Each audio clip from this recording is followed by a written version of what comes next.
मित्रों नमस्कार। Hindi education by Pawan sir में आप लोगों का स्वागत है। मित्रों, अभी तक हम लोगों ने प्रैक्टिस सेट 3 तक अध्ययन किया टीजीटी पीजीटी में। अब हम लोग हिंदी टीजीटी पीजीटी का चौथा प्रैक्टिस सेट पढ़ने जा रहे हैं, तो ध्यान दीजिएगा।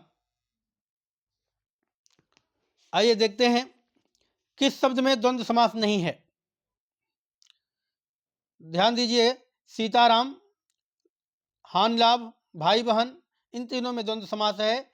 और द्वंद्व समास में एक चिन्ह यह भी होता है, सामासिक चिन्ह। तो ध्यान रखिएगा, परशुराम में यह चिन्ह नहीं दिखाई दे रहा, तो परशुराम हमारा द्वंद्व समास नहीं है, ध्यान रखिएगा।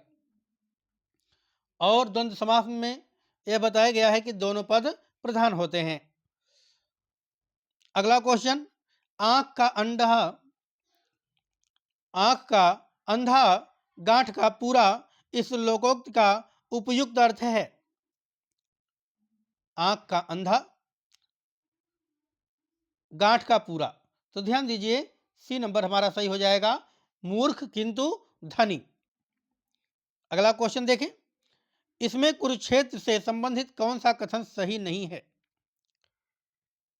कुरुक्षेत्र से संबंधित कौन सा कथन सही नहीं है।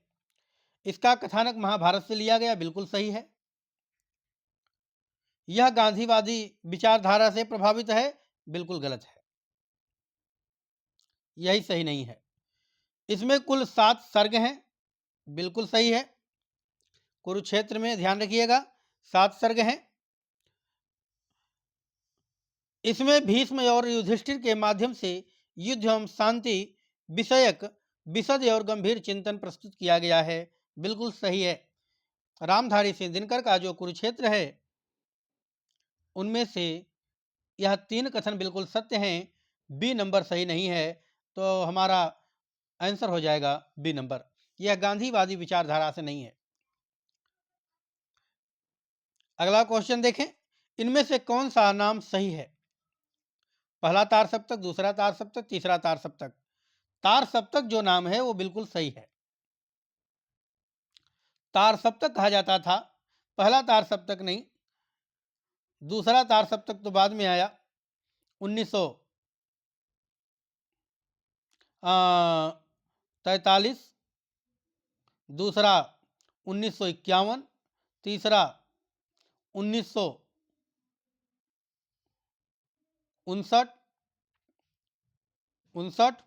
फिर चौथा 1979। ध्यान रखिएगा, 4 तार सप्तक बताए गए हैं, तो इसमें कौन नाम सही है, तो ध्यान रखिएगा तार सप्तक सही है। अगला क्वेश्चन देखें, गलत युग्म कौन सा है। तो गलत युग्म ढूंढना है। बाबूजी, यह आत्मकथा किसने, बाबूजी जीवनी नागार्जुन की है। रचना जिन्होंने जीना जाना, एक इसकी है, या मैथिली शरण गुप्त की नहीं है, ध्यान रखिएगा। आवारा मसीहा शरद चंद्र की जीवनी विष्णु प्रभाकर ने लिखी, किसने लिखी, विष्णु प्रभाकर ने, ध्यान रखिएगा। अग्नि सेतु, अग्नि सेतु नजरुल इस्लाम की है, बिल्कुल सही है।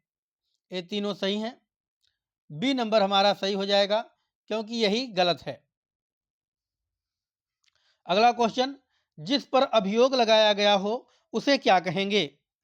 तो जिस पर अभियोग लगाया जाता है भैया, उसे अभियुक्त कहते हैं। क्या कहते हैं, अभियुक्त कहते हैं।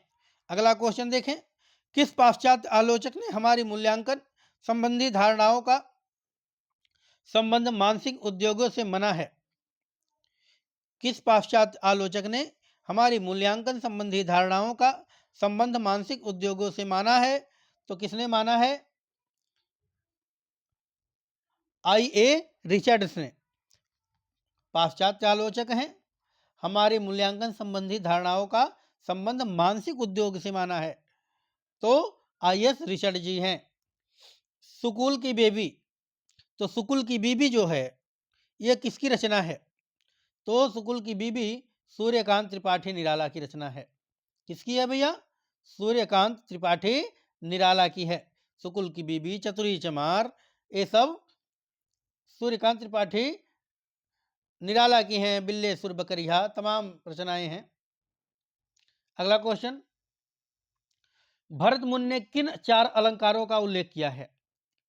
तो भरत मुनि ने, ध्यान रखिएगा, उपमा, रूपक, दीपक, यमक, 4 अलंकारों का उपयोग किया है, प्रयोग तो उल्लेख किया है भरत मुनि ने उपमा का, रूपक का, दीपक का, यमक का। ठीक। अगला क्वेश्चन, अच्युत चरण तरंगिनी, अच्युत चरण तरंगिनी, शिव सिर मालतिमाल, हरि न बनायो सुरसरी, की जो इंदव भाल। उक्त दोहे के रचनाकार का नाम क्या है? बहुत ही सुंदर दोहा है और बहुत ही मोस्ट है। अच्युत चरत तरंगिनी, शिव सिर मालतिमाल, हरि न बनायो सुरसरी, की जो इंदव भाल। यह रहीम दास का दोहा है। किसका है? रहीम दास का दोहा है। निम्न में से तत्सम शब्द है। निम्न में से तत्सम शब्द कौन है? ध्यान दीजिएगा, घृणा तत्सम शब्द है। घी तत्सम शब्द नहीं है, घृत होता है, चंद्र होता है और घोड़ा का घोटक होता है तत्सम शब्द। घृणा तत्सम शब्द में है। स्तवार द लालित त्युर ऐंदुई हिंदुस्तानी की रचना है। किसकी है? ध्यान दीजिएगा भैया, स्तवार द लालित त्युर ऐंदुई हिंदुस्तानी, यह गारसा द तासी की रचना है। फ्रेंच भाषा में लिखी गई है। किसमें? फ्रेंच भाषा में लिखी गई है। स्तवार द ला लिटरेचर ऐंदुई हिंदुस्तानी, पहला इतिहास। ध्यान रखिएगा। इसके बाद जॉर्ज ग्रियर्सन महोदय ने लिखा कि the modern vernacular literature of Hindustan. तो ध्यान दीजिएगा, यह रचना किसकी है? गारसा द तासी की। अगला क्वेश्चन है, स्वधर्म शब्द का विलोम है। स्वधर्म शब्द का विलोम है परधर्म। स्वधर्म अपने लिए, परधर्म दूसरे के लिए। अनुदिनम में कौन सा समास है? अनुदिनम में ध्यान रखिएगा, अनु जो है वह उपसर्ग लगा हुआ है और अव्ययी भाव समास हो जाएगा। कौन सा? अव्ययी भाव समास। अनुदिनम में कौन सा समास है? अव्ययी भाव समास है। ए नंबर सही हो जाएगा। अगला क्वेश्चन देखें, निम्नलिखित में से कौन सुमेलित है? तो कौन सुमेलित है? ग अघोष नहीं। ग क्या है? ग अघोष कहा है। फ अल्प प्राण महाप्राण है। ठ सघोष, स जो है अघोष है। ट ठ और ऊष्म कौन सुमेलित है? ध्यान रखिएगा, स जो है वो ऊष्म व्यंजन है। स स स ह, ये चारों ऊष्म व्यंजन है। अगला क्वेश्चन देखें, जॉन गिलक्राइस्ट की अध्यक्षता में किस कॉलेज के 4 लेखकों ने खड़ी बोली कि अनेक शैलियों की नींव रखी? किस कॉलेज के? तो फोर्ट विलियम कॉलेज के। सी नंबर सही हो जाएगा। अगला क्वेश्चन देखें, वर्तमान हिंदी किस लिपि में लिखी जाती है? तो वर्तमान हिंदी सभी जानते हैं देवनागरी लिपि में लिखी जाती है। किस लिपि में? देवनागरी लिपि में। अगला क्वेश्चन देखें, दिनकर की किस काव्य ग्रंथ में युद्ध एवं शांति की समस्या का चित्रण मिलता है? युद्ध एवं शांति दोनों। तो कुरुक्षेत्र में युद्ध एवं शांति समस्या का चित्रण मिलता है। अगला क्वेश्चन देखें, मनोविज्ञान में कौन सी संधि है? मनः प्लस विज्ञान होता है। मनः प्लस विज्ञान तो विसर्ग संधि हो जाएगी। कौन सी संधि हो जाएगी? विसर्ग संधि। अगला क्वेश्चन देखें, निबद्ध या निबंध काव्य कौन नहीं है? निबद्ध या निबंध काव्य कौन नहीं है? देखें, प्रलय की छाया, शिवाजी को पत्र, राम की शक्ति पूजा, ये निबद्ध है, निबंध है। कौन नहीं है?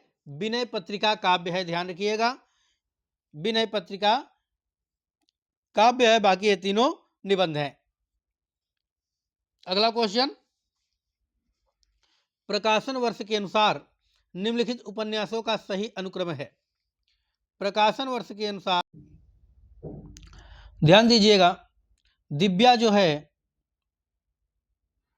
यशपाल की 1945 में आई थी।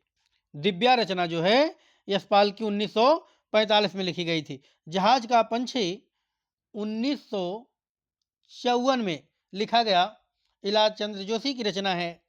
अमृत और विष 1966 में लिखा गया, अमृतलाल नागर की रचना है। अमृत और विष पहला पड़ाव श्रीलाल शुक्ल द्वारा लिखा गया, 1986 की रचना है, 1986 की। तो दिव्या, जहाज का पंछी, दिव्या, जहाज का पंछी, अमृत और विष, पहला पड़ाव, अर्थात ए नंबर हमारा सही हो जाएगा। कौन सा? ए नंबर सही हो जाएगा। अगला क्वेश्चन देखें,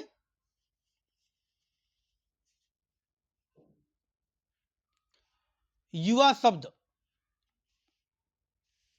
युवा शब्द लिंग परिवर्तित करने के लिए निम्नलिखित विकल्पों को सही शब्द छांटिए। तो सही शब्द छांटना है, तो क्या हो जाएगा? युवा से युवती, क्या हो जाएगा भैया? युवती शब्द। अगला क्वेश्चन देखें, निज भाषा उन्नति है, सब उन्नति को मूल किसकी काव्य पंक्ति है? तो किसकी काव्य पंक्ति है? निज भाषा उन्नति है, भारतेंदु हरिश्चंद्र जी की। अगला क्वेश्चन, निम्नलिखित में से महाप्राण ध्वनियां हैं। महाप्राण ध्वनियां कौन सी हैं जिसमें हवा ज्यादा निकले? तो ढ और ढ महाप्राण ध्वनियां हैं। अगला क्वेश्चन, इसमें से ऊष्म व्यंजन नहीं है। तो स, श, श, ह, ये ऊष्म व्यंजन 4 होते हैं। ल ऊष्म व्यंजन नहीं है, ल पार्श्विक व्यंजन कहा जाता है, ध्यान दीजिएगा। और र को प्रकंपित व्यंजन कहा जाता है। अगला क्वेश्चन, रचना काल के अनुसार श्रीधर पाठक की निम्नलिखित रचनाओं का सही अनुक्रम है। श्रीधर पाठक की रचनाओं का सही अनुक्रम ध्यान देना है। तो सबसे पहले एकांतवासी योगी, एकांतवासी योगी जो है वह 1986 में आई थी, एकांतवासी योगी। फिर उजड़ ग्राम 1889 की रचना है, सॉरी ये 1886 में आई थी भैया, ध्यान रखिएगा। 1886 में एकांतवासी योगी, फिर 1889 में उजड़ ग्राम, फिर श्रांत पथिक जो था 1902 में श्रांत पथिक, और सांध अटन जो है वो 1918 में आई। अर्थात सही कौन सा हो जाएगा? एकांतवासी योगी, उजड़ ग्राम, फिर उसके बाद श्रांत पथिक, फिर सांध अटन, अर्थात सांध अटन। तो सॉरी बी नंबर हमारा सही हो जाएगा। एकांतवासी योगी, उजड़ ग्राम, श्रांत पथिक, सांध अटन। अगला क्वेश्चन देखें, सूरदास के एक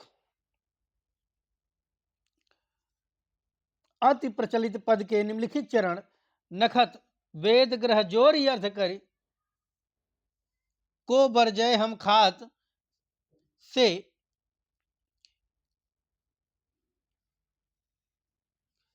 किस खाए जाने वाले पदार्थ की अर्थ स्पष्ट होता है। तो ध्यान दीजिएगा, यह अर्थ विष होता है। क्या होता है? विष। यह पद जो है आपका कक्षा 11 में मिलेगा कि नखत वेद ग्रह जोरी अर्ध करी, सोई बनते अब खात। नखत 27, वेद ग्रह, वेद 4, ग्रह 9, जोड़ पूरा जोड़ करके 40 होता है। 40 का अर्ध करी, अर्ध का मतलब अर्ध, अर्ध करी, आधा कर दो तो 20 हो जाएगा, 20। तो 20 का मतलब 20। आग्रह का विलोम है, तो आग्रह का विलोम क्या हो जाएगा? दुराग्रह। क्या हो जाएगा भैया? दुराग्रह। अगला क्वेश्चन, हिंदी आलोचना का इतिहास कौन से काल से माना जाता है?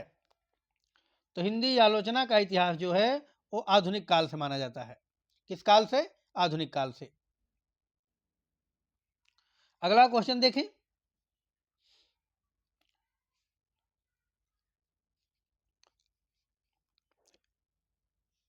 हरिदास संप्रदाय को अन्य नाम से भी पुकारा जाता है। तो अन्य नाम क्या है हरिदास संप्रदाय का? तो ध्यान दीजिएगा, हरिदास संप्रदाय का अन्य नाम सखी संप्रदाय है। सखी संप्रदाय, हरिदासी संप्रदाय जो है उसको सखी संप्रदाय भी कहा जाता है। अगला देखें, पठ धातु पर अस्मयपदी लिट लकार के उत्तम पुरुष एक वचन का रूप है। उत्तम पुरुष एक वचन का रूप क्या होगा? पठिष्यामि। रूप चलता है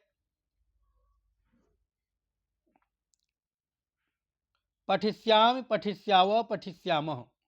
अंतिम में रूप चलता है पठिष्यामि, पठिष्यावः, पठिष्यामः, है ना। अगला देखें, नीचे एक ही शब्द की 4 वर्तनी दी गई हैं, सही का चयन कीजिए। सही का चयन करना है तो ध्यान दीजिएगा, 36 शब्द बिल्कुल सही है। कौन? 36। कठपुतली में कौन सा समास है? तो कठपुतली में संबंध तत्पुरुष है काठ की पुतली, काके की, काठ की पुतली। अगला क्वेश्चन, अयोध्या सिंह उपाध्याय कृत ठेठ हिंदी का ठाठ क्या है? तो ठेठ हिंदी का ठाठ क्या है? उपन्यास है। क्या है भैया? उपन्यास है। नीचे दिए गए विकल्पों में से चयन कीजिए। पाठों में नाट्य कला को प्रोत्साहित करने हेतु सक्षम बनाती है। क्या बनाती है? ध्यान दीजिएगा, ये नंबर सही हो जाएगा, साक्षरता कौशल। अगला देखें, आज रात इससे परदेसी चल की जय विश्राम यही, जो कुछ वस्तु कुटी में मेरे ग्रहण करो संकोच नहीं। प्रस्तुत काव्य पंक्तियों के रचनाकार कौन है? तो कौन रचनाकार हैं भैया? श्रीधर पाठक जी हैं।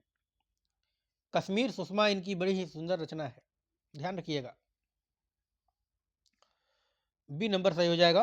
अगला क्वेश्चन देखें, निम्नलिखित में से किस शब्द की वर्तनी अशुद्ध है? अशुद्ध वर्तनी पूछा है तो देखें, ज्योत्सना अशुद्ध है, पहले अशुद्ध है ज्योत्सना, ज्योत्सना ऐसे लिखा जाएगा, ज्योत्सना। बाकी श्रृंगार बिल्कुल सही लिखा गया है, अध्यात्म बिल्कुल सही लिखा गया है, उज्जवल बिल्कुल सही लिखा गया है। अगला क्वेश्चन, सर्वाधिक उपयुक्त अनुक्रिया का चयन करें। विद्यालयों में सर्वोत्तम अभ्यासों का व्यापक पैमाने पर साझाकरण द्वारा सर्वाधिक रूप से संभव है। किससे संभव है? वेब गोष्ठियों से। किससे संभव है भैया? वेब गोष्ठियों वेबिनार। अगला क्वेश्चन, उसने कहा था कहानी के लेखक हैं। सभी लोग जानते हैं कि बहुत ही सुंदर कहानी है उसने कहा था, चंद्रशेखर शर्मा गुलेरी की।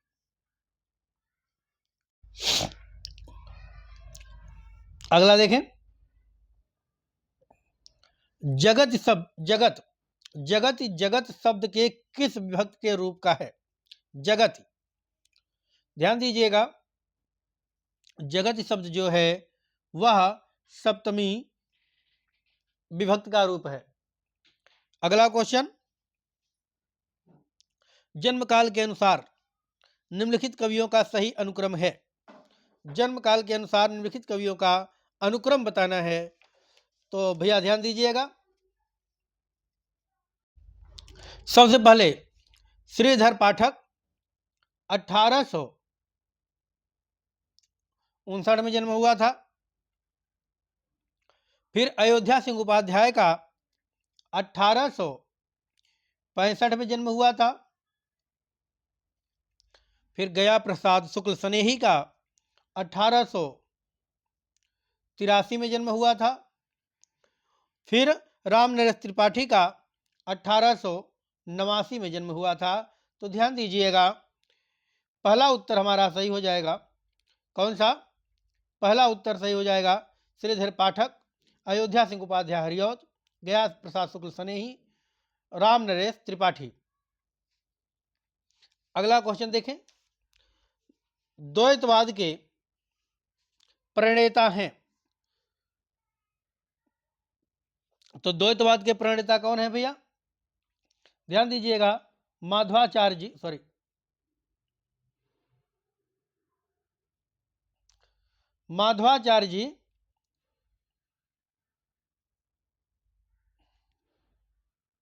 माधवाचार्य जी द्वैतवाद के प्रणेता हैं। ए नंबर हमारा सही हो जाएगा। अगला क्वेश्चन देखें, थोड़ी सी तबीयत खराब है इसके लिए माफी चाहता हूं। निम्नलिखित में से कौन सी भाववाचक संज्ञा है? भाववाचक संज्ञा बताना है। तो देखें, मित्रता जो है वो भाववाचक संज्ञा है भैया। मित्रता, भारत, लड़का, पेड़। भारत जो है व्यक्तिवाचक है, लड़का जातिवाचक है, पेड़ जातिवाचक है, मित्रता जो है वो भाववाचक है। देखें अगला,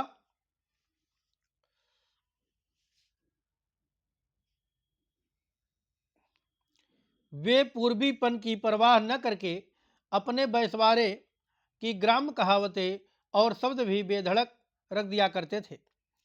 शुक्ल जी की इन पंक्तियों का संबंध किससे है? तो किससे है? प्रताप नारायण मिश्र जी से। वे पूर्वीपन की परवाह न करके अपने बैसवारे की ग्राम्य कहावतें और शब्द भी बेधड़क रख दिया करते थे। तो प्रताप नारायण मिश्र जी के लिए कहा शुक्ल जी ने। जंगल में लगने वाली आग को क्या कहा जाता है? दावाग्नि कहा जाता है। पेट में लगने वाली आग जठराग्नि है और समुद्र में लगने वाली आग बड़वाग्नि है, ध्यान रखिएगा। अगला क्वेश्चन है, सूची 1 का सूची 2 से मिलान करना है। आदिकाल के कौन कवि हैं? आदिकाल के हैं अमीर खुसरो। भक्तकाल के कौन हैं? जायसी जी, मलिक मोहम्मद जायसी जी। रीतिकाल के आलम, जो रीति मुक्त कवि भी हैं। और आधुनिक काल के भारतेंदु हरिश्चंद्र। अर्थात उत्तर नंबर हमारा सी सही हो जाएगा। अगला क्वेश्चन देखें, ज्ञानाश्रयी शाखा के प्रमुख संत कवि का नाम क्या है? तो ज्ञानाश्रयी शाखा के जो प्रमुख कवि हैं वो कबीरदास जी हैं। कौन है? कबीरदास। अगला देखें, नमः स्वस्ति स्वाहा स्वधा के योग में प्रयुक्त होती है, किस विभक्ति में प्रयुक्त होती है? नमः, स्वस्ति, स्वाहा, स्वधा, यह हमेशा चतुर्थी विभक्ति में होती है। किसमें होती है भैया? चतुर्थी में। अगला क्वेश्चन, रामानुजाचार्य ने किस दर्शन का प्रतिपादन किया? तो रामानुजाचार्य ने विशिष्टाद्वैत का प्रतिपादन किया, विशिष्टाद्वैत का। अगला क्वेश्चन देखें, निम्नलिखित में से कौन सा शब्द है जो सदैव स्त्रीलिंग में प्रयुक्त होता है? तो ध्यान दीजिएगा, इसको पहले भी बता चुके हैं कि मकड़ी जो है वो हमेशा स्त्रीलिंग में प्रयुक्त होता है। अगला क्वेश्चन है, निराला के दुर्लभ पत्रों का संकलन डॉक्टर रामविलास ने निराला साहित्य साधना के किस खंड में किया? तो किस खंड में किया? बी नंबर सही हो जाएगा, ध्यान रखिएगा, बी नंबर सही हो जाएगा। निराला की साहित्य साधना तृतीय खंड में। किसमें किया? निराला की साहित्य साधना तृतीय खंड में।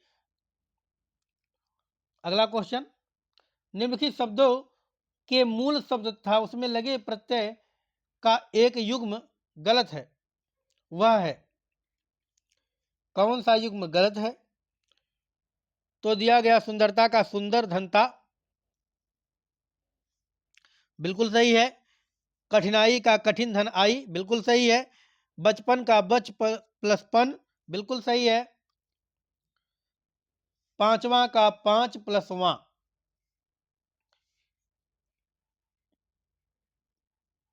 यही गलत है, ध्यान रखिएगा, पांच प्लस वां शब्द गलत है।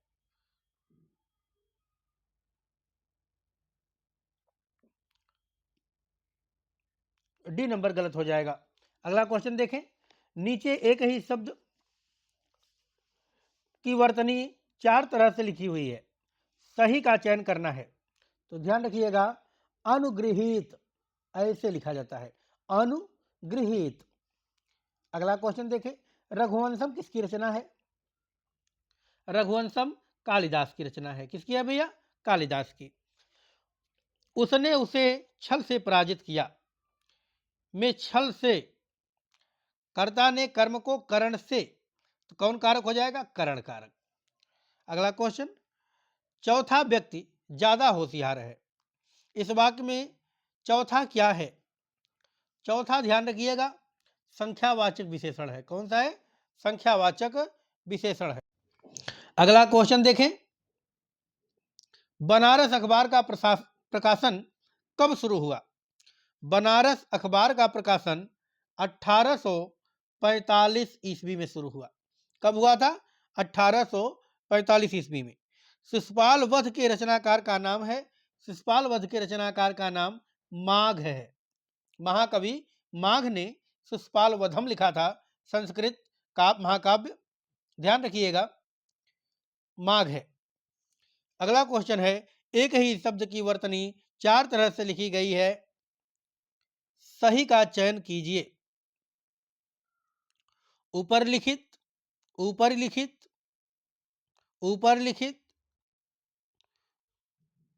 और ऊपर लिखित, ऊपर लिखित।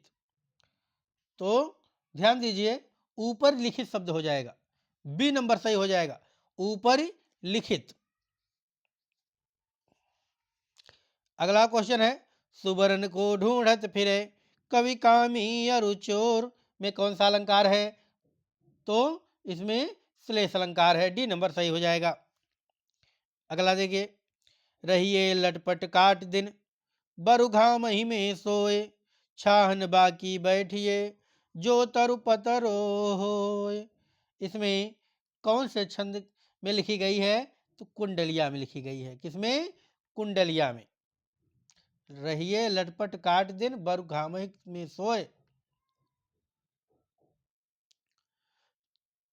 छाहन बाकी रही बैठिए जो तरु पतरो होए। इस काव्य पंक्तियां किस छंद में है? कुंडलिया में। अगला देखें, गोल्ड स्मिथ की कृति ट्रेवलर का अनुवाद किसने किया? तो ट्रेवलर का अनुवाद किसने किया? तो ध्यान दीजिएगा, श्रीधर पाठक जी ने किया, सी नंबर सही हो जाएगा, श्रीधर पाठक जी ने। अगला क्वेश्चन, निम्नलिखित में से कौन सा वर्णिक छंद नहीं है? वर्णिक छंद नहीं है। कुंडलिया जो है वह वर्णिक छंद नहीं है। सवैया वर्णित है, कवित्व वर्णित छंद है, इंद्रवज्जा वर्णित छंद है, कुंडलिया वर्णित छंद नहीं है। कुंडलिया किससे मिलकर बना है भैया? दोहा से, दोहा प्रारंभ और उसके बाद रोला, रोला, दोनों के योग से कुंडलिया बनता है। इसलिए हमने एक बताया था, चाहे कूदर कहिए, कुंडलिया, दोहा, रोला, और चाहे कुदोरो कहिए, कुदोरो भी कर सकते हैं, कुंडलिया, दोहा और रोला। अगला क्वेश्चन, विशेष रूप से जो भावों को प्रकट करते हैं उन्हें क्या कहते हैं? जो भावों को प्रकट करते हैं उन्हें विशेष रूप से विभाव, वि से विशेष, भाव से भाव, जो विशेष रूप से भावों को प्रकट करें क्या कहलाते हैं? विभाव। दिए गए विकल्पों से पंडित का स्त्रीलिंग कौन सा है? तो पंडित का पंडिताइन हो जाता है। क्या हो जाता है? पंडिताइन। अगला क्वेश्चन, मेरे प्यारे मित्रों, अभी तक हम लोगों ने इस भाग में लगभग 66 क्वेश्चन पढ़ा। अगले पार्ट में, दूसरे पार्ट में इसको पूरा देखते हैं 125 तक। तब तक के लिए नमस्कार।